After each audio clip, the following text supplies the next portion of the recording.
ನಮಸ್ಕಾರ. ತಮಿಳ್ನಾಡಿನ ದಳಪತಿ ವಿಜಯ್ ಅವರ cinema craze ಅನ್ನ ಪೊಲಿಟಿಕಲ್ ಪವರ್ ಆಗಿ ಹೇಗ್ ಬದಲಿಸ್ತಿದ್ದಾರೆ ಗೊತ್ತಾ? ಇದು ಬರೀ ಒಬ್ಬ ಆಕ್ಟರ್ ಕಥೆ ಅಲ್ಲ, ಬದಲಿಗೆ ಸಿನಿಮಾ ಮತ್ತು ಪಾಲಿಟಿಕ್ಸ್ ಒಂದಕ್ಕೊಂದು ಬೆಸೆದುಕೊಂಡಿರೋ ಒಂದು ಇಡೀ ರಾಜ್ಯದ ಕಥೆ. ಬನ್ನಿ ಅವರ ಈ ಇಂಟ್ರೆಸ್ಟಿಂಗ್ ಜರ್ನಿಯನ್ನ ಒಟ್ಟಿಗೆ ನೋಡೋಣ.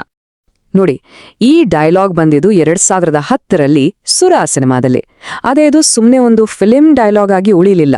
15 ವರ್ಷಗಳ ನಂತರ ಇದೇ ಮಾತು ಅವರ ಪೊಲಿಟಿಕಲ್ ಎಂಟ್ರಿಗೆ ಒಂದು ಮುನ್ನುಡಿ ಬರೆದ ಹಾಗೆ ಕಾಣ್ತಿದೆ ಅಲ್ವಾ? ಲಾಯಾಲ್ಟಿ, ಸ್ಯಾಕ್ರಿಫೈಸ್, ಈ ತರಹದ ದೊಡ್ಡ ದೊಡ್ಡ ವಿಷಯಗಳ ಬಗ್ಗೆ ಆವಾಗ್ಲೇ ಒಂದು ಹಿಂಟ್ ಸಿಕ್ಕಿತ್ತು.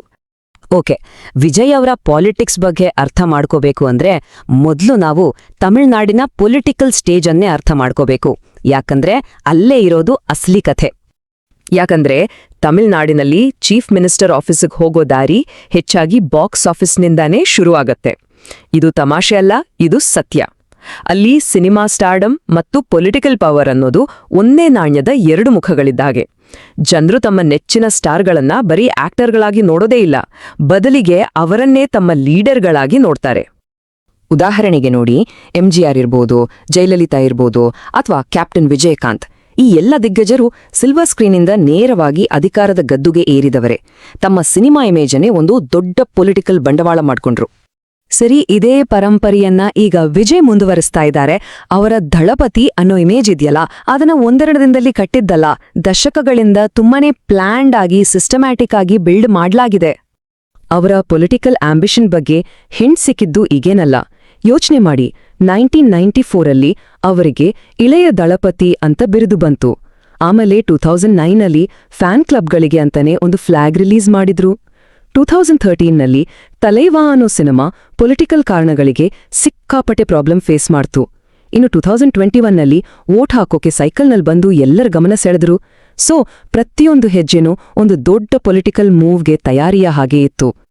ಹಾಗೆ ನೋಡಿದ್ರೆ ಈ ದಳಪತಿ ಅನ್ನೋದು ಬರೀ ಒಂದು ಟೈಟಲ್ ಅಲ್ಲ, ಅದು ಅವರ ಇಡೀ ಪೊಲಿಟಿಕಲ್ ಪ್ರಾಜೆಕ್ಟ್ನ ಫೌಂಡೇಶನ್. ಸಿನಿಮಾದಲ್ಲಿ ಅನ್ಯಾಯದ ವಿರುದ್ಧ ಫೈಟ್ ಮಾಡೋ, ಜನರನ್ನ ಕಾಪಾಡೋ ಹೀರೋ ಇಮೇಜ್ ಇದೆಯಲ್ಲ, ಅದೇ ಇಮೇಜ್ ರಿಯಲ್ ಲೈಫ್ನಲ್ಲೂ ಅವರನ್ನ ಒಬ್ಬ ಲೀಡರ್, ಒಬ್ಬ ಪ್ರೊಟೆಕ್ಟರ್ ಅಂತ ಬಿಂಬಿಸೋಕೆ ಹೆಲ್ಪ್ ಮಾಡಿದೆ.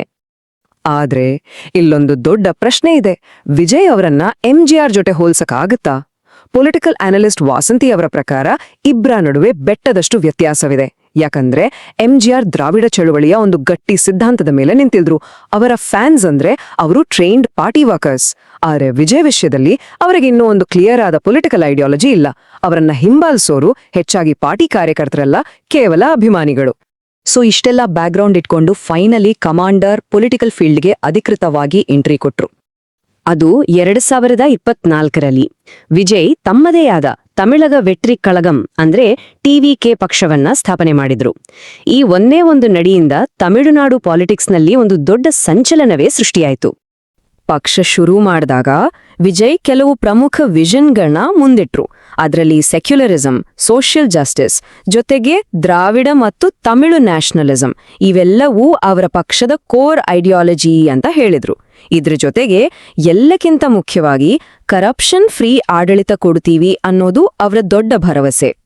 ಪಾರ್ಟಿ ಶುರು ಮಾಡಿದ ತಕ್ಷಣ ಅವರು ಕೈಗೆತ್ಕೊಂಡ ಮೊದಲ ದೊಡ್ಡ ಇಶ್ಯೂ ಯಾವುದಪ್ಪ ಅಂದ್ರೆ ತಮಿಳ್ನಾಡಿನಲ್ಲಿ ಸಿಕ್ಕಾಪಟ್ಟೆ ಸೆನ್ಸಿಟಿವ್ ಆಗಿರೋ ನೀಟ್ ಎಕ್ಸಾಮ್. ನೀಟನ್ನ ಬ್ಯಾನ್ ಮಾಡ್ಲೇಬೇಕು ಅನ್ನೋದು ಅವರ ಕ್ಲಿಯರ್ ಸ್ಟ್ಯಾಂಡ್. ಅದಕ್ಕೆ ಅವರು 3 ಮೇನ್ ಪಾಯಿಂಟ್ಸ್ ಕೊಟ್ರು. ಮೊದಲನೇದಾಗಿ, ಶಿಕ್ಷಣ ಅನ್ನೋದು ರಾಜ್ಯಗಳ ಹಕ್ಕು, ಇದನ್ನ ಕೇಂದ್ರ ಕಿತ್ಕೋಬಾರದು. ಎರಡನೇದಾಗಿ, 1 ನೇಷನ್ 1 ಎಕ್ಸಾಮ್ ಅನ್ನೋ ಕಾನ್ಸೆಪ್ಟ್ ನಮ್ಮ ದೇಶದ ವೈವಿಧ್ಯತೆಗೆ ವಿರುದ್ಧವಾಗಿದೆ. ಇನ್ನು ಮೂರನೇದಾಗಿ, ಇತ್ತೀಚೆಗೆ ನಡೆದ ಸ್ಕ್ಯಾಮ್ಗಳಿಂದ ಈ ಎಕ್ಸಾಮ್ ಮೇಲಿನ ನಂಬಿಕೆನೇ ಹೋಗಿದೆ. ಇದು ಅವರ ವಾದ. ಓಕೆ, ಈ ರೀತಿ ಐಡಿಯಾಲಜಿಗಳ ಬಗ್ಗೆ ಮಾತಾಡೋದು ಒಂದ್ ಕಡೆ, ಆದ್ರೆ ರಿಯಲ್ ಪಾಲಿಟಿಕ್ಸ್ನ ಚಾಲೆಂಜಸ್ಗಳನ್ನ ಫೇಸ್ ಮಾಡೋದು ಇನ್ನೊಂದ್ ಕಡೆ. ನೋಡಿ, ಇಲ್ಲಿಂದಾನೇ ವಿಜಯ್ ಅವರ ಅಸಲಿ ಪರೀಕ್ಷೆ ಶುರುವಾಗೋದು. ಯಾಕಂದ್ರೆ ಎಲ್ಲರ ತಲೆಯಲ್ಲೂ ಇರೋ ಒಂದೇ ಪ್ರಶ್ನೆ: ಸ್ಕ್ರೀನ್ ಮೇಲಿನ ಹೀರೋ ರಿಯಲ್ ಲೈಫ್ನಲ್ಲಿ ಆಡಳಿತ ನಡೆಸೋಕೆ ಸಾಧ್ಯನಾ? ಅವರ ಪಾಪ್ಯುಲಾರಿಟಿಗೆ ಮಿತಿನೇ ಇಲ್ಲ, ನಿಜ. ಆದ್ರೆ ಪೊಲಿಟಿಕಲ್ ಎಕ್ಸ್ಪೀರಿಯನ್ಸ್ ಝೀರೋ. ಈ ದೊಡ್ಡ ಗ್ಯಾಪ್ ಅನ್ನ ಅವರು ಹೇಗ್ ತುಂಬ್ತಾರೆ? ಅವರ ಪೊಲಿಟಿಕಲ್ ಆಪರೇಷನ್ ಮೇಲೆ ಈಗಾಗಲೇ ಸೀರಿಯಸ್ ಕ್ರಿಟಿಸಿಸಂ ಶುರುವಾಗಿದೆ. ಪಾರ್ಟಿ ಆರ್ಗನೈಸೇಷನ್ ಇನ್ನೂ ಅಮೆಚೂರ್ ಲೆವೆಲ್ನಲ್ಲಿದೆ ಅಂತ ಹೇಳ್ತಾರೆ. ಅವರ ಸ್ಪೀಚ್ಗಳೆಲ್ಲ ಒಂದು ಪೇಪರ್ ನೋಡಿ ಓದಿದ ಹಾಗೆ ಇರುತ್ತೆ, ಸ್ಕ್ರಿಪ್ಟೆಡ್ ಅನಿಸುತ್ತೆ. ಇನ್ನು ಯಾವುದೇ ಅನ್ಸ್ಟ್ರಕ್ಚರ್ಡ್ ಪ್ರೆಸ್ ಮೀಟ್ ಕೂಡ ಅವರು ಮಾಡಿಲ್ಲ. ಅಷ್ಟೇ ಅಲ್ಲ, ರ್ಯಾಲಿಗಳಲ್ಲಿ ಅವರ ಕಾರ್ಯಕರ್ತರ ವರ್ತನೆ, ಪಬ್ಲಿಕ್ ನ್ಯೂಸೆನ್ಸ್ ಕೂಡ ಒಂದು ದೊಡ್ಡ ತಲೆನೋವಾಗಿದೆ.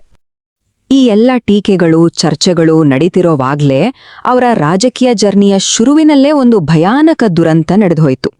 ಕರೂರಿನಲ್ಲಿ ನಡೆದ ಟಿವಿಕೆ ರ್ಯಾಲಿಯಲ್ಲಿ ಒಂದು ಭೀಕರ ಕಾಲ್ತೋಳಿತ ಆಗಿ ಹಲವಾರು ಜನ ಪ್ರಾಣ ಕಳ್ಕೊಂಡ್ರು. ಈ ಘಟನೆ ಜನರನ್ನು ಸೇರಿಸೋದು ಬೇರೆ, ಅವರನ್ನ ಸೇಫ್ ಆಗಿ ಮ್ಯಾನೇಜ್ ಮಾಡೋದು ಬೇರೆ ಅನ್ನೋದನ್ನ ತೋರ್ಸ್ಬಿಡ್ತು.